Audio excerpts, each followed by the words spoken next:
Shalom saudara-saudari terkasih dalam Tuhan kita Yesus Kristus. Kita bersyukur kepada Tuhan karena kita selalu dibenarkan oleh imannya. Untuk itu, pada saat ini bersama-sama kita memuji Tuhan, kita nyanyikan bersama, kita dibenarkan.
Raja dalam hidup kita yang berkuasa dan berjaya untuk selamanya. Mari bersama kita nyanyikan Denganmu Tuhan.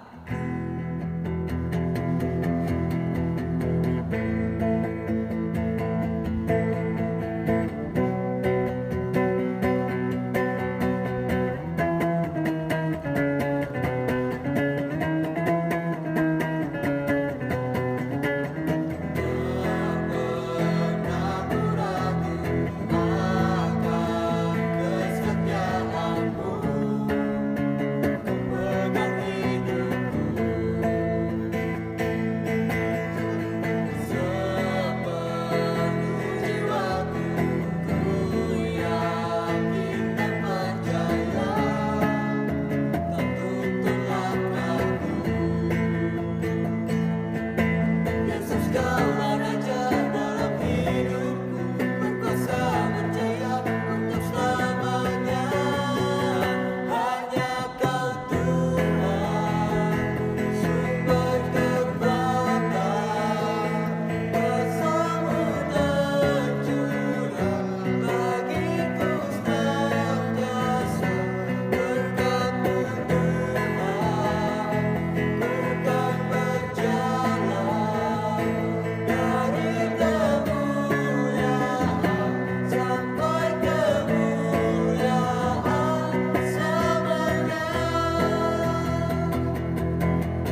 memuji Tuhan dengan bersorak-sorai.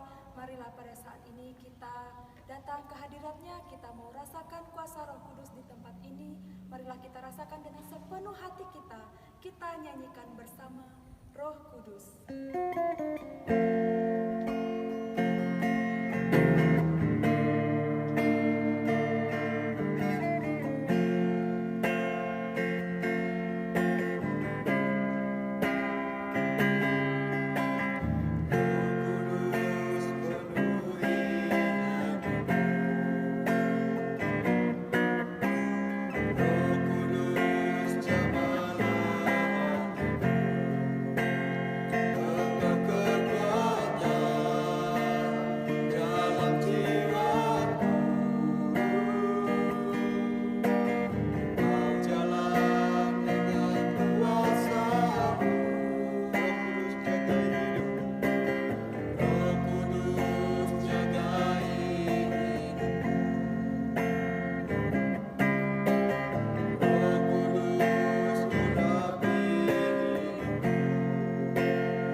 Dalam nama Bapa dan Putra dan Roh Kudus. Amin. Sungguh kami bersyukur ya Allah Bapa dan Roh Kudus. Pada saat ini kami diberi kesempatan untuk hadir di tempat ini, untuk dapat berkumpul bersama di tempat ini dan merasakan penuh sukacita di tempat ini. Ya Tuhan Yesus, kami berdoa untuk saudara-saudari kami yang akan membawakan pengajaran pada hari ini, yaitu saudari kami Erianti NJ, Sofia Anggreni, dan Novensius Boboy. Kiranya ya Tuhan Engkau memberkati mereka agar apa yang mereka sampaikan dalam pengajaran nanti dapat kami terapkan dalam kehidupan kami sehari-hari dan dapat kami amalkan. Tuhan Yesus, kami bersyukur untuk hari ini. Demi Kristus Tuhan dan pengantara kami. Amin. Dalam nama Bapa dan Putra dan Roh Kudus. Amin.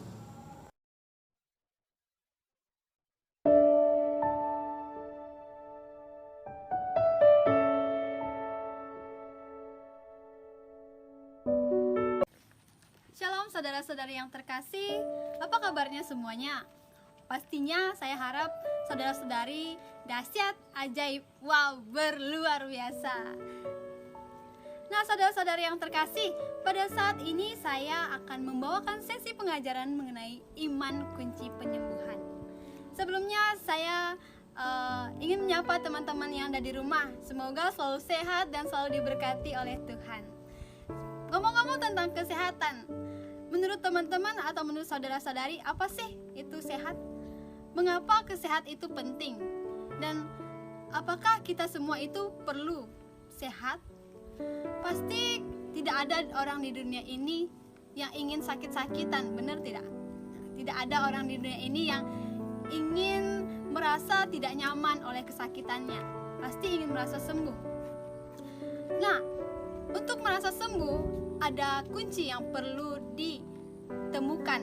Yang pertama, kalau kita sakit fisik, kita pasti memerlukan yang namanya obat-obatan dan juga memerlukan resep dokter.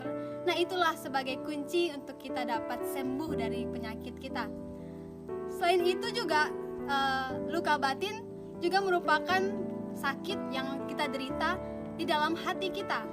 Sebelumnya kita udah pernah membahas apa itu luka batin, apa penyebabnya, dan bagaimana menyembuhkannya.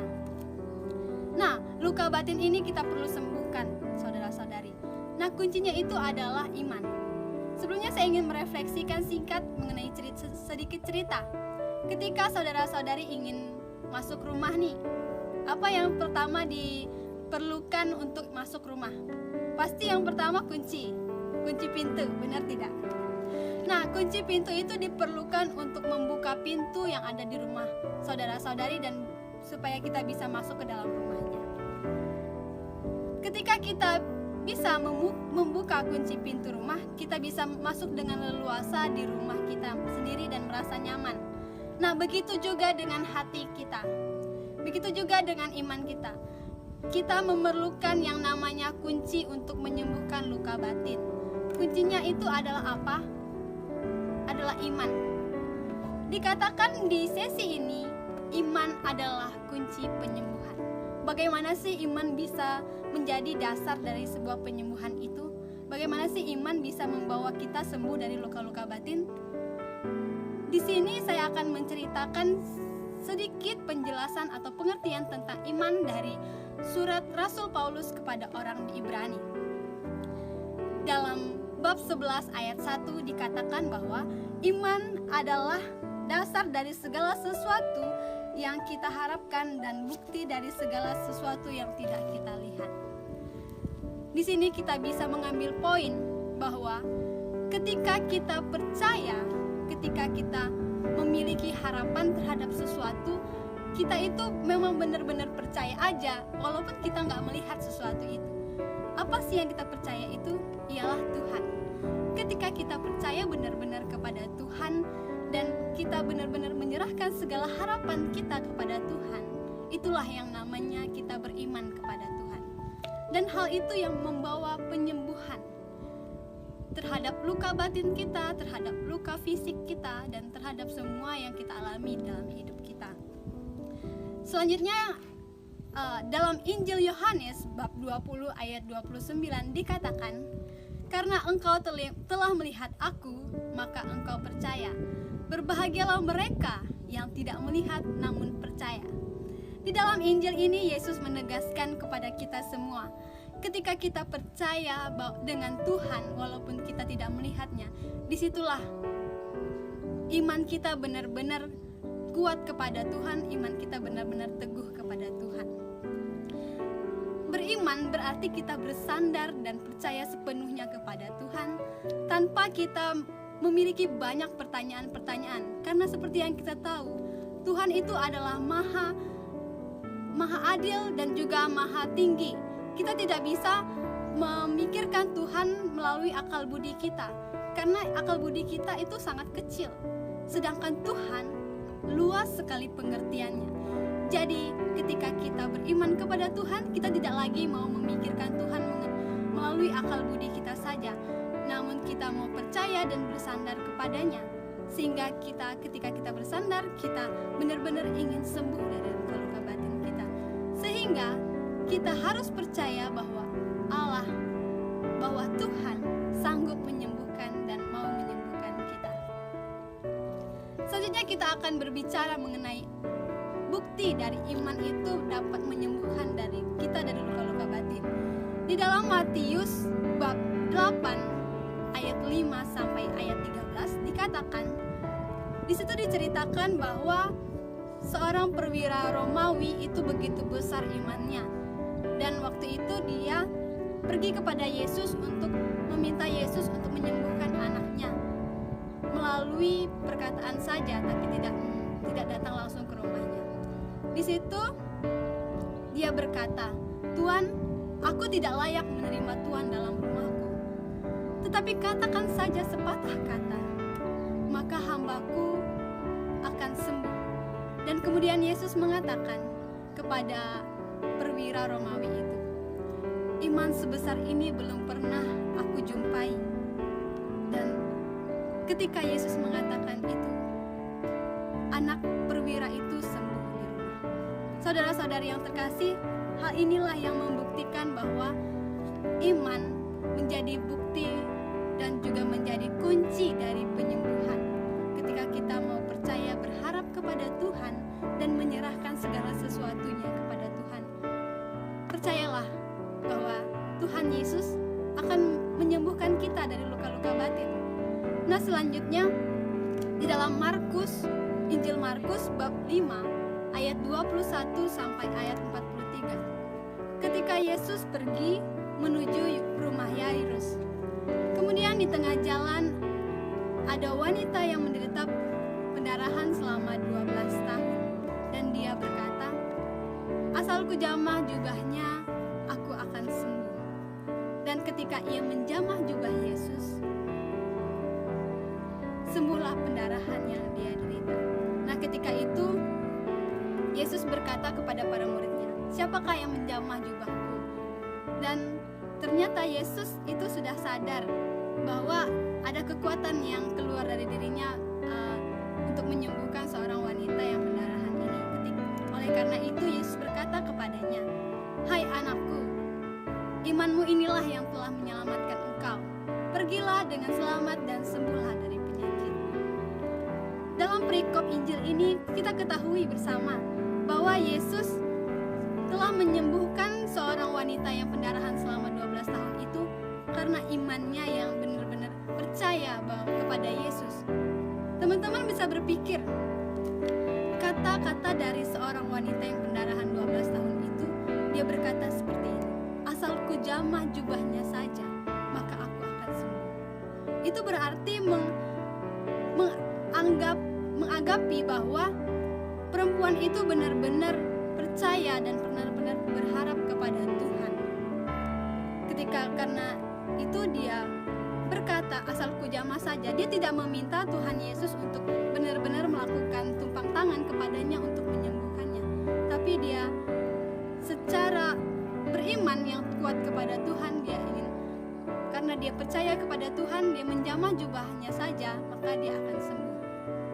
Selanjutnya, teman saudara-saudari yang terkasih, Yesus menuntut iman kita. Mengapa sih kita dituntut imannya? Nah, karena kita adalah anak-anaknya.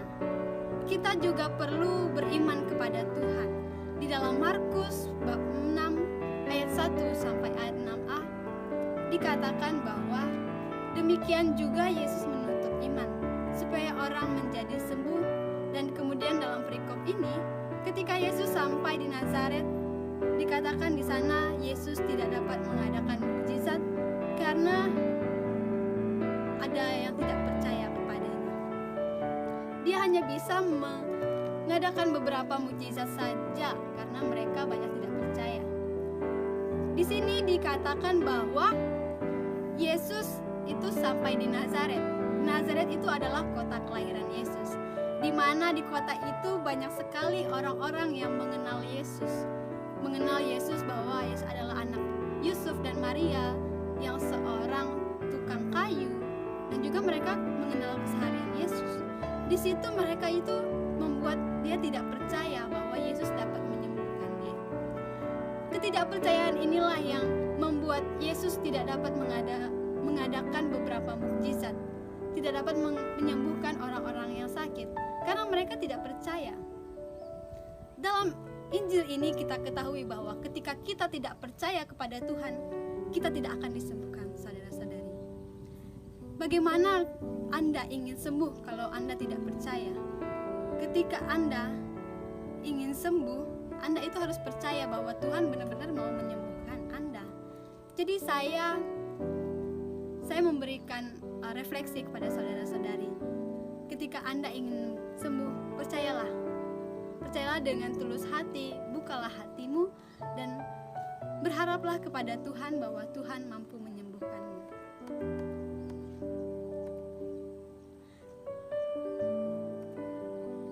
Selanjutnya, saudara-saudari, bagaimana sih kita bisa sembuh dari segala luka-luka batin itu?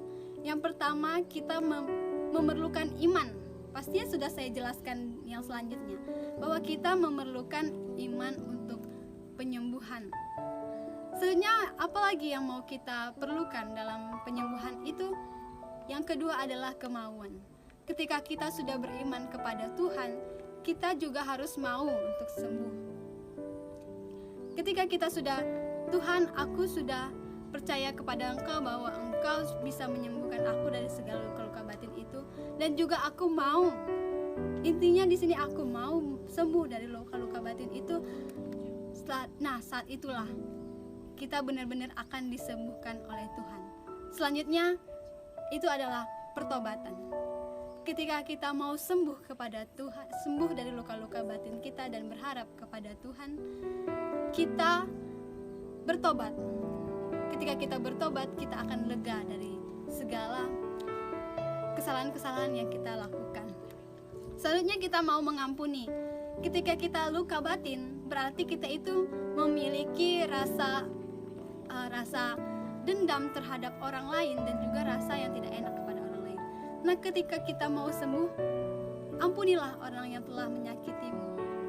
Ketika engkau mengampuninya, maka perlahan-lahan hatimu akan terbuka dan juga akan memiliki keinginan untuk sembuh.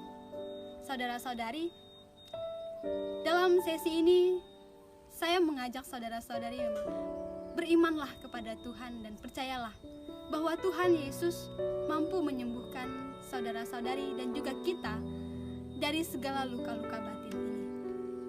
Ketika kita percaya, Tuhan Yesus pasti akan menyembuhkan. Sekian, terima kasih. Nah, saudara-saudariku yang terkasih, di sini kita akan melihat bagaimana proses terjadinya iman. Iman mulai dari Tuhan dan berakhir di dalam Tuhan. Dalam setiap pelaksanaan iman, Tuhan mengambil inisiatif untuk memulai dan memulihkan umatnya. Kita dapat membedakan 3 langkah dalam pelaksanaan iman. Yang pertama yaitu sabda Tuhan menunjang pikiran dan janji-janji.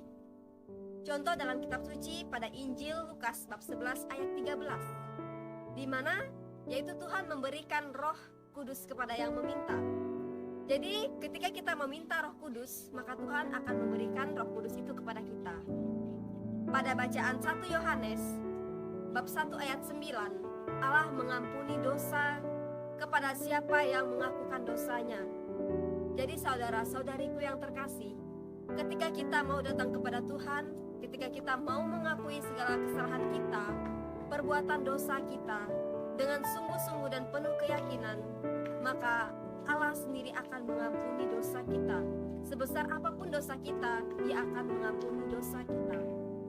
Kemudian pada Injil Yohanes bab 3 ayat 16, Allah memberikan hidup kepada orang yang percaya. Saudara-saudariku yang terkasih, kita akan melihat langkah yang kedua, yaitu mendengarkan sabda Tuhan dan mulai menanggapi dengan serius apakah sabda Tuhan itu. Apa sih sabda Tuhan itu? Nah, di sini maksudnya yaitu memutuskan untuk mentaati Tuhan dan menjalankan perintah-perintahnya. Meskipun sabdanya tidak dimengerti, tetapi ketika kita mau menjalani perintah-perintah Tuhan, maka sabda Tuhan itu sendiri akan terjadi dan selalu ada melalui mukjizat-mukjizatnya yang ada dalam hidup kita, yang terjadi di dalam hidup kita. Kemudian langkah yang ketiga. Dalam langkah yang ketiga ini, yaitu Tuhan bertindak seturut sabdanya. Nah, Dia setia kepada janjinya, yaitu menyertai kita sampai akhir zaman dan memberikan Roh Kudus-Nya untuk mendampingi kita. Dan rencananya adalah benar. Nah, bila mukjizat diperlukan, Ia akan ada dan melaksanakannya. Nah, salah satu contohnya yaitu saya mengambil bahwa pengalaman yang saya alami yaitu pengalaman pribadi. Pada suatu ketika mama saya sakit. Nah, dia terbaring di rumah sakit selama 3 sampai 4 hari, yaitu terbaring koma dan tidak sadarkan diri. Di situ pada saat itu saya itu yang karena saya sendiri adalah pelupa juga, saat itu saya tidak mengingat bahwa saya itu membutuhkan Tuhan. Pada suatu ketika saya bercerita kepada salah seorang teman saya bahwa mama saya sakit dan masuk rumah sakit. Di situ dia memberikan nasihat, lebih baik kamu berdoa saja dulu. Nah, di situ saya baru sadar dan saya baru ingat bahwa saat permasalahan itu terjadi saya membutuhkan Tuhan.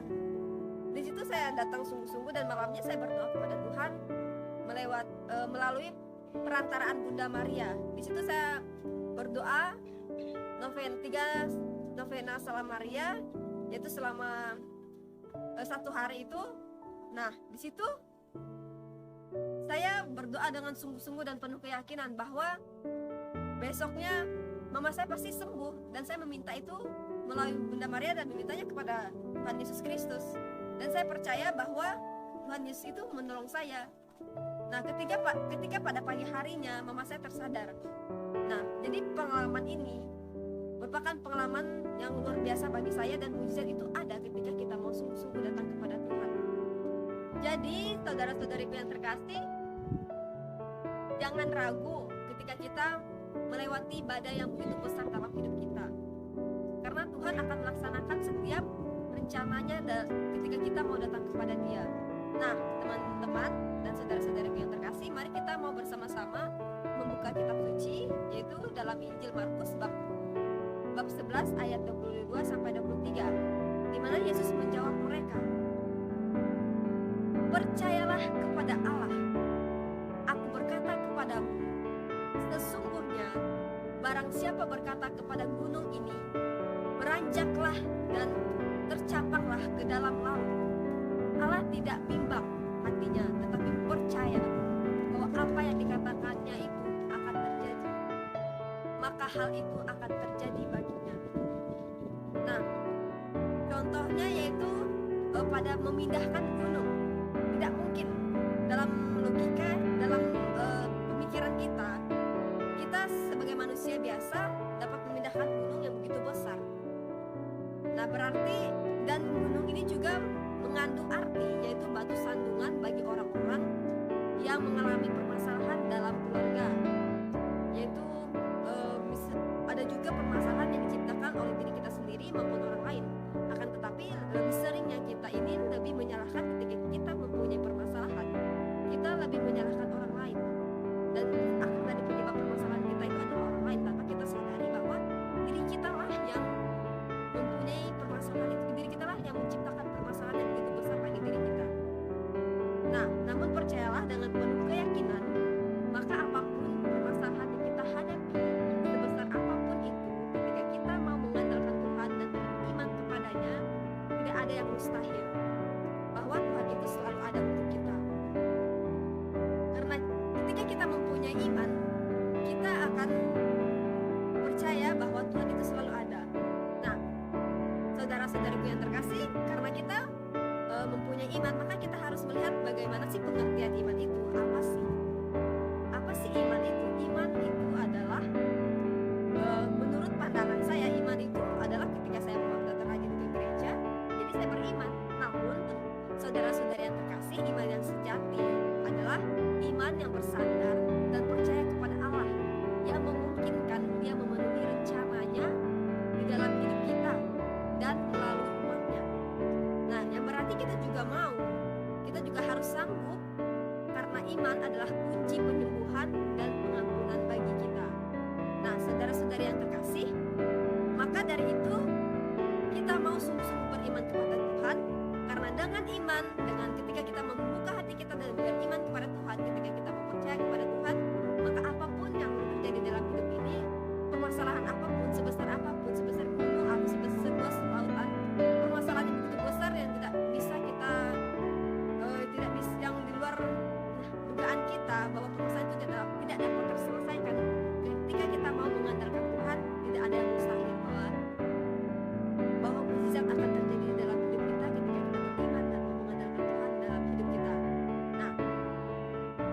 saudara-saudara yang terkasih, mungkin sekian dari saya. Saya ucapkan terima kasih. Supaya dapat mengenali iman sendiri, kita harus mengenali beberapa jenis iman dalam ajaran Katolik.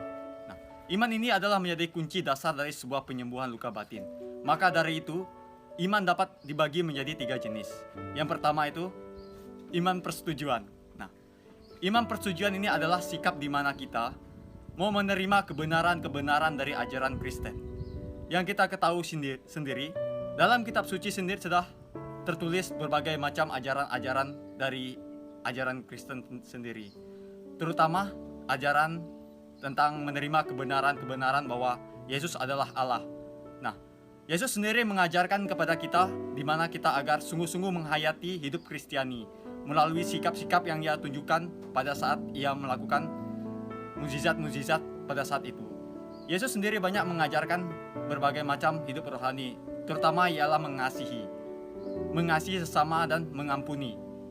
Nah, oleh karena itu, dalam menerima iman ini, kita harus sungguh-sungguh menerima akan ajaran-ajaran Kristus sendiri. Karena itu adalah hal yang menjadi persetujuan kita agar kita menerima iman dalam diri kita. Nah, perlu diketahui sendiri, saudara-saudari yang terkasih, jenis iman ini tidak cukup. Karena apabila kita hanya menerima kebenaran-kebenaran dari dasar dan sungguh hanya menghayatinya saja, iman ini tidak cukup.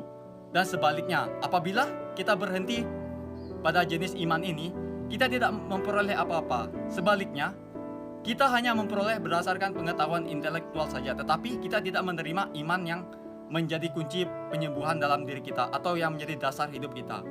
Maka dari itu, iman yang kedua yaitu iman kepercayaan, merupakan lanjutan dari iman persetujuan tersebut. Dalam iman sendiri, kita tidak hanya membutuhkan iman persetujuan saja, tetapi kita memerlukan iman kepercayaan, di mana dalam sikap iman kepercayaan ini, kita itu harus lebih bersikap kepada bahwa kita harus mengetahui Allah itu sungguh baik bagi kita, terutama Ia mengasihi kita dan memperhatikan umatnya. Dan dalam iman kepercayaan sendiri, kita itu harus lebih kepada mempercayakan hidup kita kepada Allah dan membiarkan Allah itu mengasihi kita dan kita mengasihi Allah. Karena dari hubungan tersebut, iman kita akan semakin bertumbuh kepada Allah. Nah, saudara-saudari yang terkasih, iman kepercayaan tidak cukup karena Allah menghendaki lebih daripada ini.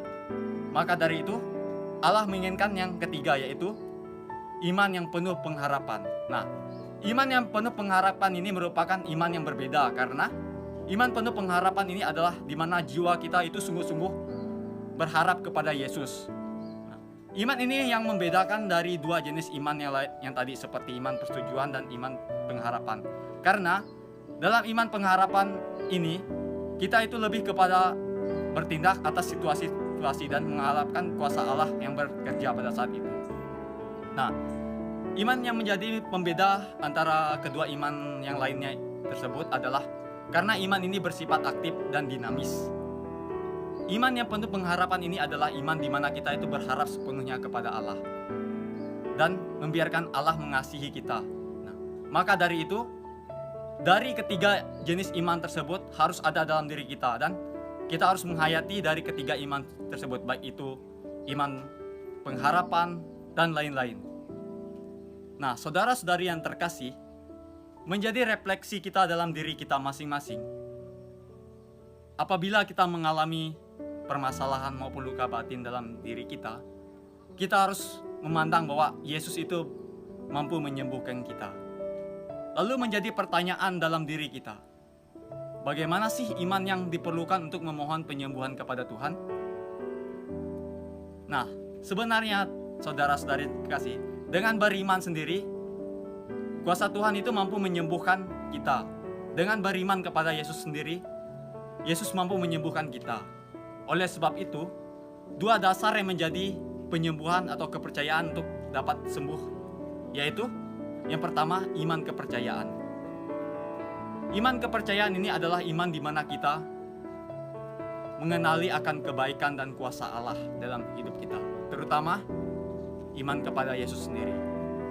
Di mana kita tahu sendiri dalam kitab suci sudah dijelaskan Allah itu adalah kasih. Allah itu begitu mengasihi manusia, di mana saking begitu mengasihinya manusia, ia rela mati untuk menebus dosa kita. Mungkin teman-teman pernah merefleksikan, terkadang Allah membiarkan seseorang mengalami penderitaan yang begitu besar dalam hidupnya. Terkadang Allah itu memberikan suatu tantangan dalam hidup kita. Dan pada saat itu juga dalam diri kita itu terkadang kita merasa bahwa Allah itu memberikan cobaan yang begitu besar dari kemampuan diri kita masing-masing. Tetapi yang sebenarnya ialah itu adalah bentuk cinta kasih Allah itu kepada kita, di mana Allah itu ingin kita sembuh. Dan penderitaan-penderitaan itu adalah bentuk cinta kasih Allah kepada kita, di mana pada saat Allah memberikan cobaan maupun tantangan dalam diri kita, Allah itu menghendaki agar kita mampu mengasihi Dia lewat masalah-masalah yang kita hadapi, di mana Dia mengasihi kita dan Dia ingin supaya kita menjawab kasih-Nya. Jadi Allah itu tidak ingin supaya agar manusia itu diberi kemudahan seperti mengasihi dengan diberi kemudahan, apabila kita diberi kemudahan langsung mengasihi Allah. Tetapi lewat penderitaan itu Allah ingin melihat bahwa manusia itu sungguh-sungguh mengasihi Allah lewat penderitaan itu, di mana lewat penderitaan itu adalah kasih yang begitu besar, sehingga pada saat kita menjawab kasih itu, kita mau menjawab kasih itu, kita akan mengalami kebahagiaan dalam hidup kita.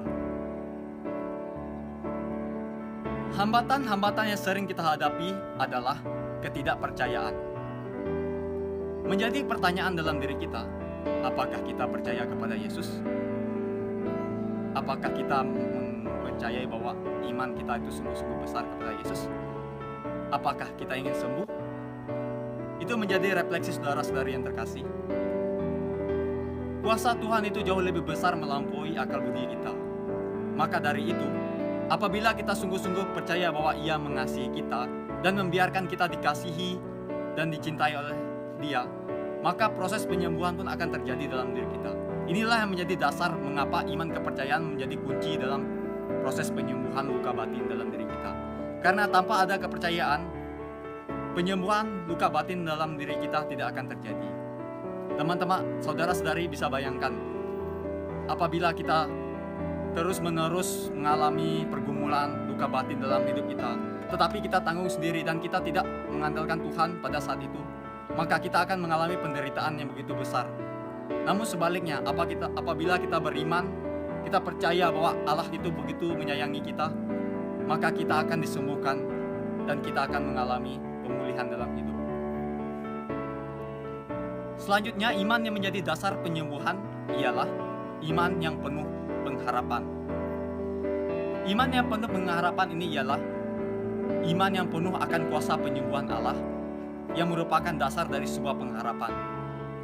Dalam iman sendiri kita mengetahui bahwa kuasa Allah itu bekerja dalam diri kita, terutama penyembuhan.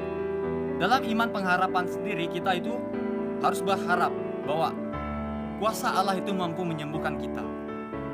Maka dari itu diperlukan iman yang sungguh-sungguh. Iman yang sungguh-sungguh ini seperti apa? Iman yang sungguh-sungguh mengenal bahwa Allah itu begitu mencintai, menyertai kita. Dalam konteks sehari-hari, kita seringkali melihat dalam sisi jasmani. Kita tidak melihat adanya iman. Tetapi secara rohani di mata batin kita, iman itu nampak nyata. Seperti pada saat kita menerima sakramen atau pada saat kita mengikuti doa syukur agung. Pada saat itu, Romo mengangkat hosti. Dalam mata jasmani kita melihat bahwa itu hanya roti bundar dan roti yang biasa saja yang dibuat oleh manusia. Tetapi dalam mata rohani kita melihat bahwa itu sungguh-sungguh Allah dan itu sungguh-sungguh tubuh Kristus. Nah, itulah bentuk dari iman yang penuh pengharapan, di mana kita melihat bahwa sebuah roti dilihat dengan mata rohani adalah Allah yang hadir pada saat itu. Karena mengapa? Karena pikiran kita itu tidak mampu menggapai Allah. Allah itu tidak terbatas, melampaui akal budi kita. Nah, jadi iman tidak bisa dilihat dari jasmani, tetapi dari rohani dari mata batin kita, kita nampak bahwa iman itu sungguh-sungguh ada dalam diri kita dan Allah sungguh-sungguh hadir dalam diri kita. Allah itu tidak ada jauh dari kita, tetapi ada di dalam hati kita. Maka dari itu, iman kita harus lebih-lebih dan sungguh-sungguh mendekatkan diri kepada Allah. Iman merupakan sebuah karunia dari Tuhan. Mengapa? Karena kita tahu sendiri dalam kitab suci, Allah terlebih dahulu memanggil manusia untuk mengasihi kita. Maka dari itu, iman merupakan panggilan dari Allah, di mana Allah ingin supaya kita mengasihi Dia. Maka dari itu Allah memberikan karunia iman itu kepada kita agar kita mau mengasihi Allah. Nah, dalam kitab suci juga sudah dijelaskan bahwa iman tanpa perbuatan itu sia-sia. Maka dari itu, dengan menghayati iman, kita juga memerlukan perbuatan dan melalui kebajikan perbuatan-perbuatan baik yang rutin kita lakukan.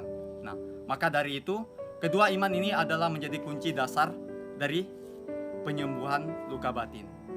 Nah, saudara-saudari yang terkasih, marilah pada saat ini kita harus lebih lagi mendekatkan diri kepada Tuhan, membiarkan diri kita dikasihi oleh-Nya, dan lebih berharap kepada Tuhan bahwa Allah itu mampu menyembuhkan kita. Karena kita tahu sendiri luka batin yang kita alami akibat masa lalu, merasa terluka, dan karena permasalahan-permasalahan hidup yang kita alami baik dari masa kecil maupun masa dewasa kita, sering kita hadapi di dunia ini. Dan kita tidak heran, itu merupakan permasalahan yang sering kita hadapi. Kita tidak mau mengampuni dan segala macamnya. Karena, mengapa? Karena dalam diri kita masih ada kebencian. Kita tidak mau meninggalkan kebencian dalam diri kita, makanya kita tidak bisa memperoleh hidup yang baru. Maka dari itu, apabila kita mendekatkan diri kepada Tuhan, itu akan disembuhkan. Kita ketahui sendiri kebencian merupakan perbuatan dosa. Kita tidak mau mengampuni akan membuat seseorang sulit untuk mengalami penyembuhan. Seperti yang kita ketahui sendiri, apabila ada satu kebencian dalam diri kita, maka kuasa Allah itu tidak akan bekerja dalam diri kita. Karena itu dilambangkan sebagai hati kita yang ditutup oleh berbagai luka batin itu. Kita tidak mau membuka pintu hati kita.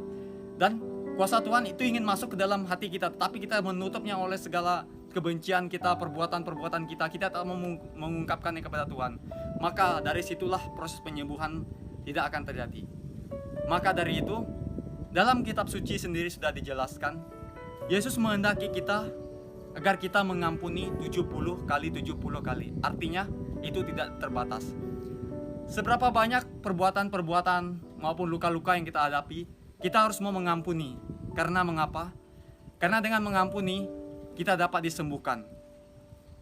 Apabila kita mengampuni, kita akan perlahan membuka pintu hati kita, dan kuasa Tuhan itu akan masuk perlahan-lahan dalam diri kita.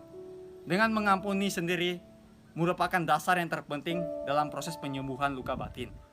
Jadi teman-teman, jadi saudara-saudari yang terkasih, marilah kita mau membuka hati kita, membiarkan diri kita dikasihi oleh Tuhan. Maka proses yang kita akan alami ialah mengalami pemulihan, dan kuasa cinta kasih yang kita hadapi akan mengalami pemulihan dari Allah. Maka dari itu, apabila kita mengasihi Allah dalam diri kita, kita akan memperoleh sukacita dan damai dalam hidup kita. Dan yang terbaik ialah kita akan semakin mengenal Allah dan kita akan semakin mencintai Allah. Maka hidup kita akan terbarukan menjadi lebih baik, menjadi orang yang bahagia dan menjadi orang yang lebih mendekatkan diri kepada Allah. Dan itulah yang Allah inginkan kepada kita, agar kita menjadi manusia yang berkenan kepadanya. Saudara-saudari yang terkasih, marilah di akhir sesi pengajaran kali ini, pengajaran mengenai iman kunci penyembuhan, kita mau hening sejenak. Kita mau berdoa karena Tuhan Yesus telah membimbing kita dalam sesi pengajaran kali ini. Marilah kita mau mengangkat tanda kemenangan kita Yesus Kristus dalam nama Bapa dan Putra dan Roh Kudus. Tuhan Yesus Kristus, sungguh kami bersyukur dan berterima kasih atas segala bimbingan kasih-Mu, atas segala penyertaan-Mu yang selalu Engkau limpahkan bagi kami. Sehingga pada saat ini ya Tuhan, kami telah menyelesaikan pengajaran kami mengenai iman kunci penyembuhan. Biarlah ya Tuhan Yesus, walaupun saat ini kami mendengarkan pengajaran ini secara online melalui YouTube, namun kami tahu ya Tuhan bahwa Engkau selalu menyertai kami. Dan biarlah Tuhan, berikanlah kami kuasa Roh Kudus-Mu agar kami dapat membuka hati kami, agar kami dapat selalu beriman kepadamu dan kami dapat sembuh dari segala luka-luka batin kami ini. Tuhan Yesus, biarlah Engkau memberikan kami hati sebagai hamba yang mampu merealisasikan segala pengajaran yang telah kami dengar pada sesi ini, dan juga mampukan kami Tuhan untuk dapat membuka hati kami untuk dapat menerima rahmat-rahmat-Mu, dan biarlah kami dapat sembuh dari luka-luka batin ini. Ya Tuhan Yesus, kami percaya bahwa Engkau selalu melindungi kami, Engkau selalu ada bagi kami saat ini. Mampukanlah kami untuk dapat mengampuni orang-orang yang telah menyakiti kami, dan juga mampukanlah kami untuk dapat sembuh dari luka-luka ini. Terima kasih ya Tuhan Yesus. Bunda Maria, Bunda yang penuh kasih, terimalah salam dan hormat kami. Salam Maria, penuh rahmat Tuhan sertamu, terpujilah Engkau di antara wanita, dan terpujilah buah tubuhmu Yesus. Santa Maria, Bunda Allah, doakanlah kami yang berdosa ini sekarang dan waktu kami mati. Amin. Kemuliaan kepada Bapa dan Putra dan Roh Kudus, seperti pada permulaan, sekarang, selalu, dan sepanjang segala abad. Amin. Dalam nama Bapa dan Putra dan Roh Kudus. Amin. Saudara-saudariku yang terkasih, terima kasih telah menyaksikan pengajaran dari kami. Semoga dapat memberikan manfaat untuk kita semua. Deum amare et amatum facere. Dadah.